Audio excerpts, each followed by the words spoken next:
What's going on, everyone? I'm Jeff, I'm Mia.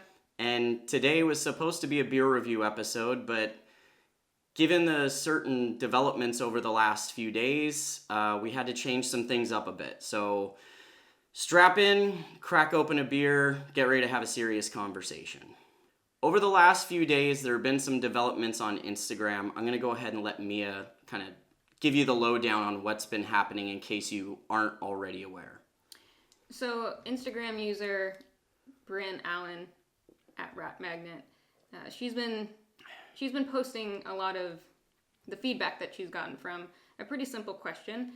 She put out, what kind of discriminatory statements have you received, specifically in the beer community, and it was an overwhelming tidal wave of responses from individuals, mostly women, saying how they've been discriminated against, harassed in various ways, varying degrees, by hundreds of people, breweries combined. Um, I can't imagine what it's like to have this Instagram account and innocently just be curious about it and get this kind of feedback. And unfortunately, it's not surprising. This isn't new behavior.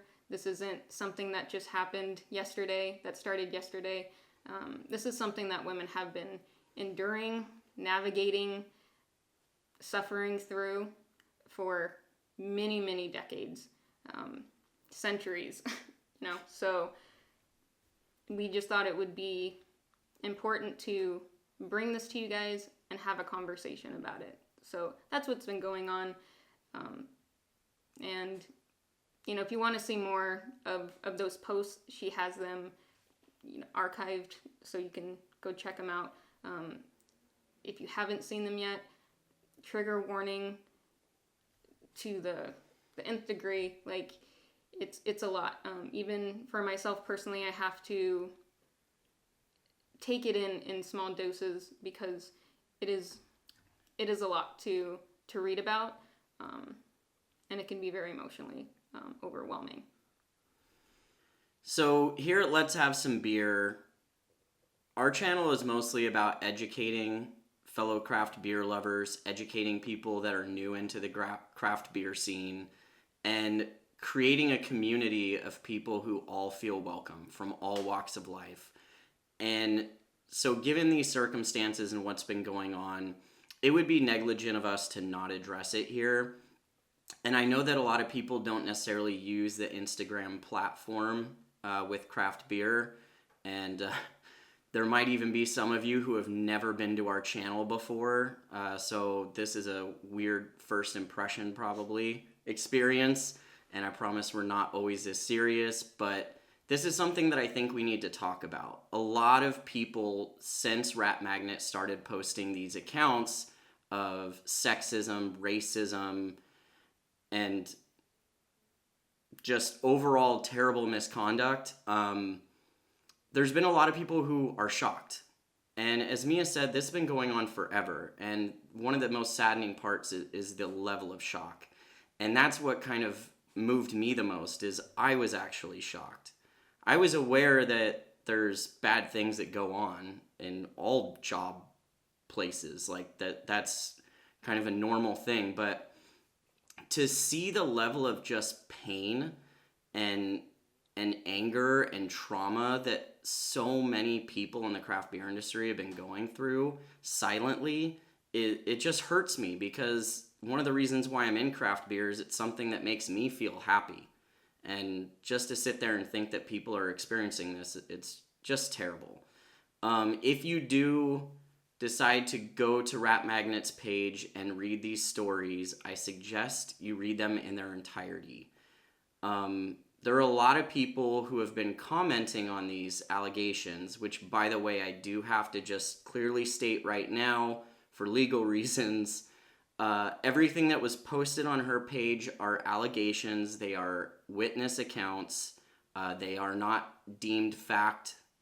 However, you can decide whether or not you want to believe what's being posted there, especially when 10 plus people sometimes corroborate one story.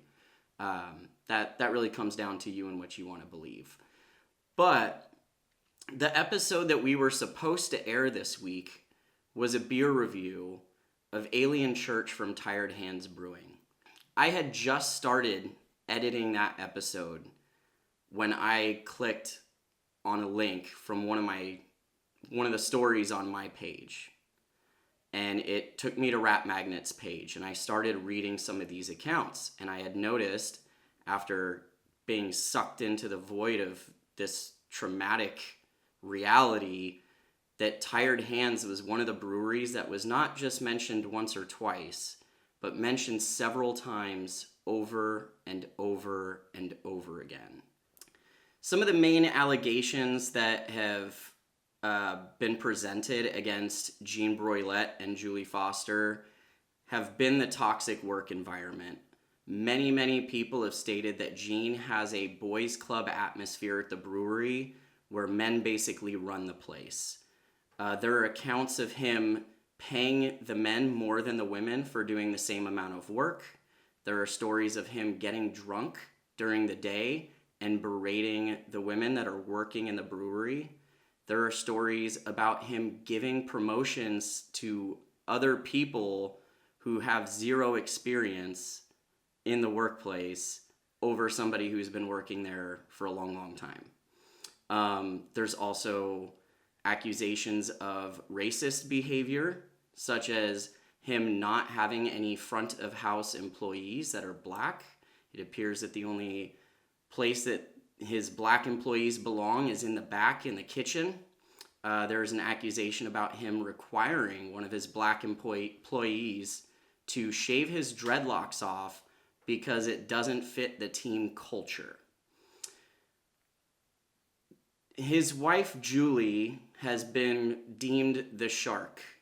Many people that explain her behavior mostly revolves around choosing profit and money over the people that work at the brewery. So to give you an example, one of the allegations was that Tired Hands took a PPP loan during the pandemic and at the same time laid off several employees. They kept the money for themselves, didn't help any of the employees during this difficult time, and instead kept it for themselves. I mean, for me in good conscience, I can't sit here and tell you to drink a beer from a brewery who could possibly do any of this to their employees. But here's my thing. These are allegations. I can't tell whether they're fact or fiction. All I can do is listen to my heart and make the decision for myself. But literally minutes before we started recording this episode, which is 4 days or 5 days after these allegations came out, Tired Hands has finally broken their silence and put out a statement. I'm going to go ahead and put it on the screen right now. You can freeze the video and go through it, and you can read it word for word. It's pretty long, and this is probably already going to be a longer episode. But for me, the thing that stands out is they refuse to admit that they've done any wrong. They decided that the action that they're going to take is having more meetings where employees can air their grievances, even though they already do a yearly session that's just like that, and nothing seems to have benefited from that. And they end the letter, Jean ends the letter with putting owner, brewer, janitor, etc. Now, given the seriousness of what's going on, to me, that seems like somebody who's not taking this seriously, is what I will say. It's flippant.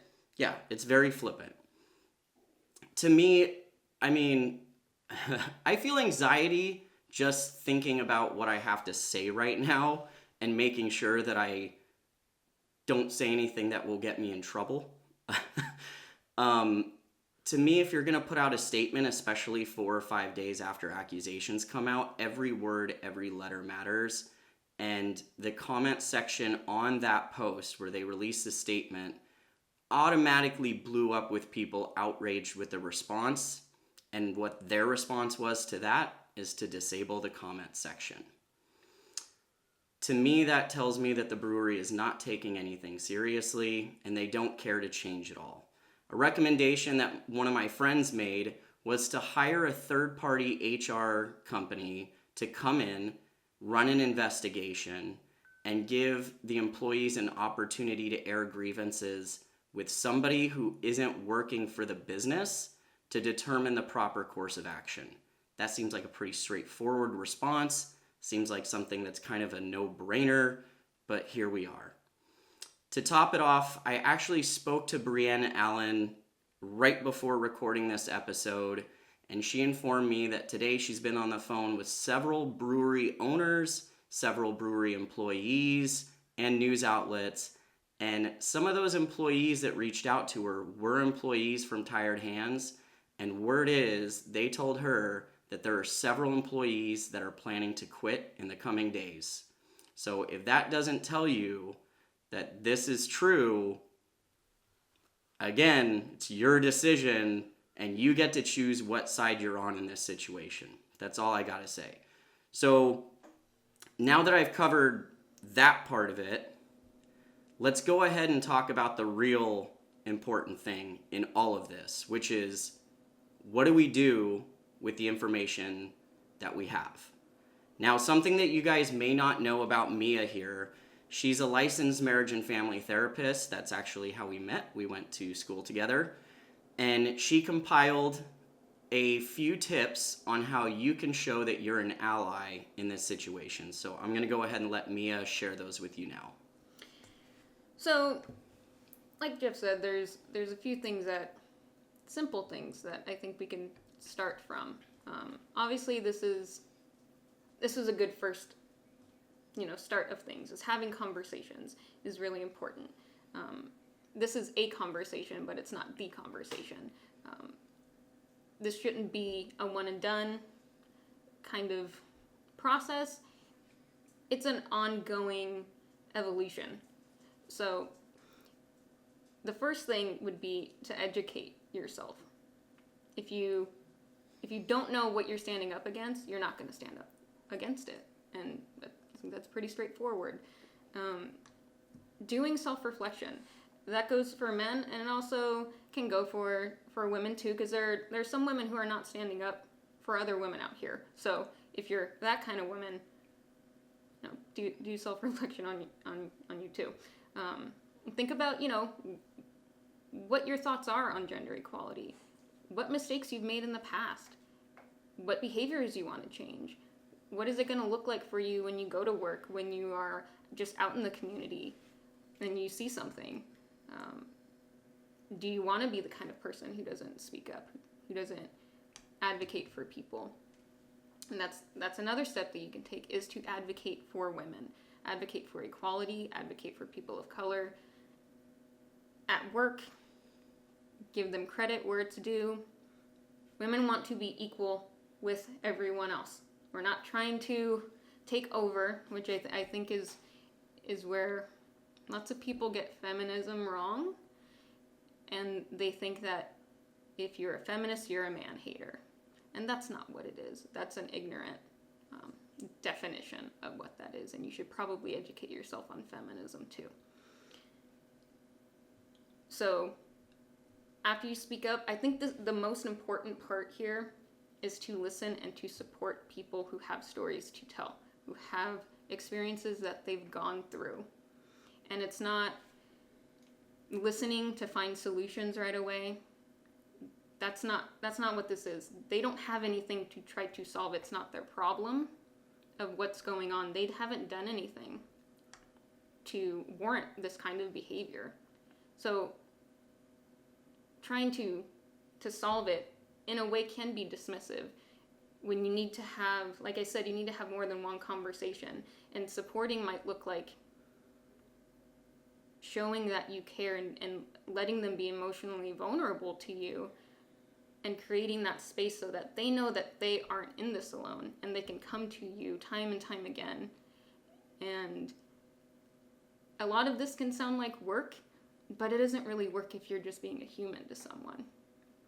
When you show up for your friends, you'd want to show up for your friends, you'd want to show up for your family. If you have sisters, if you have nieces, cousins, your mom, these are people who you'd want to show up for in your life. So it's not work if you're just connecting with someone and you're being a person with another person and listening to their experience. Validate them. Believe in what they're saying. So often, women get discounted for so many reasons when they bring their experience to the table. Oh, that's not that big of a deal. Don't worry about it. You're being too sensitive. Just a gamut of things. Oh, that's crazy. Like it's you should just brush it off. Obviously, it's impacted them to whatever level that it impacted them. It can be a small thing. It could be a big thing. It's not your job to judge how severe something is to someone, or if it's credible enough for you, because it doesn't have to be credible enough for you, because it's enough of an issue for them. It's unfair enough for them, and they're feeling a certain way about it. So that's really the major piece of it there. So Jeff, do you have any response to all of that? I know that was a lot. That was a lot of information. No, I mean, I think that's all great. I really like the self-reflection portion, because to be honest with you, I would say I consider myself an ally in all this, and I think a lot of my friends would agree with that statement. But even I, looking inward, can think of instances where maybe I didn't speak up and I should have. Maybe I should have done something and I didn't. And it's a hard reality to face. And a lot of times I think our inner dialogue will try to help convince us that we did no wrong, so we can discount it. Because it's hard, guys. It's hard to admit that we're flawed human beings, but you also have to remember that so is everyone else. Nobody is perfect, and it's what you do with the reality that you face that matters the most. And so, if you're looking inward right now and thinking about maybe times that you didn't speak up, or you weren't there for somebody who needed you to be there for them, don't beat yourself up about it.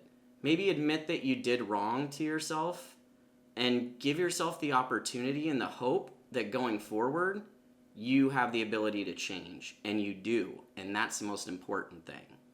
Now, if you're one of the breweries, or if you're one of the individuals who have been called out in all these allegations, I also have some advice for you.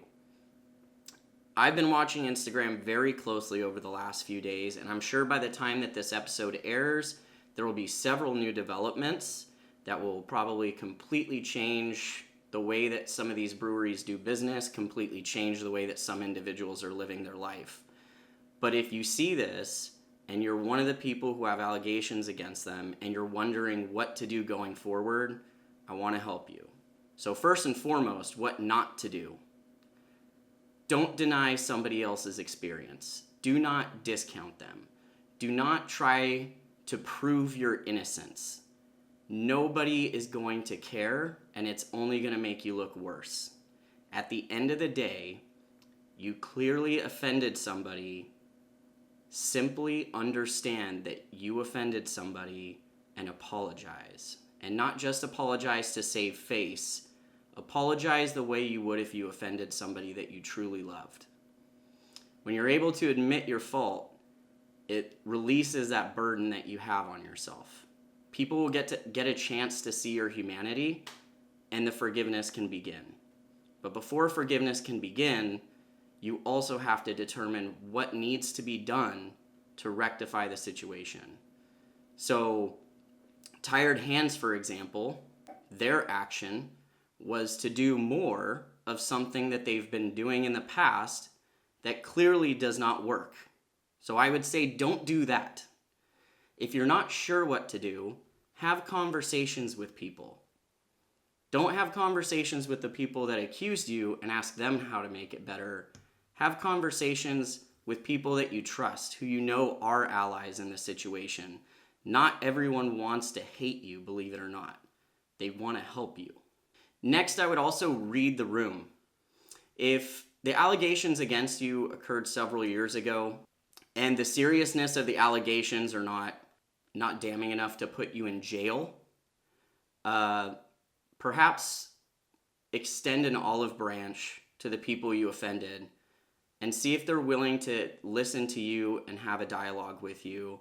There have been a couple messages that have been sent today to Brienne explaining that some of the accused have reached out to the victims and made a true and honest and sincere apology and had a dialogue with them and heard them out and heard their pain and tried to find ways to move forward from this. And the response has been healing for these people. It's been a positive response. So I would definitely recommend that. But lastly, we have to kill this negative culture. Craft beer is a community. Craft beer is for everyone, regardless of your gender, the color of your skin, your sexual orientation. It is meant to be enjoyed by everyone. And even those who have been accused have the responsibility to speak up when they witness these injustices. So going forward, decide to be an ally instead of part of the problem. And for those of you who have been silent and waiting for all of this to blow over, I have some bad news for you. It's not going to blow over. Not anymore. And on top of that, everyone sees you being silent, and we're judging you too. So you should speak up. Well, with that being said, I think we're going to end it here. I encourage you guys to check out Brienne's page if you haven't already. As Mia said earlier, if you're someone who's experienced any type of trauma through discrimination, sexism, and beyond, I would probably prepare yourself first. And if you guys have any questions, you have comments, you have suggestions for people, leave them in the comments below. Obviously, if you're going to be an immature child, I will be deleting those posts, I will be reporting them, and I will be putting you on blast. So don't do that. We're a community. Let's love beer together. Let's support each other, and let's move forward from this. So until next time, we'll see you again on Let's Have Some Beer. Cheers.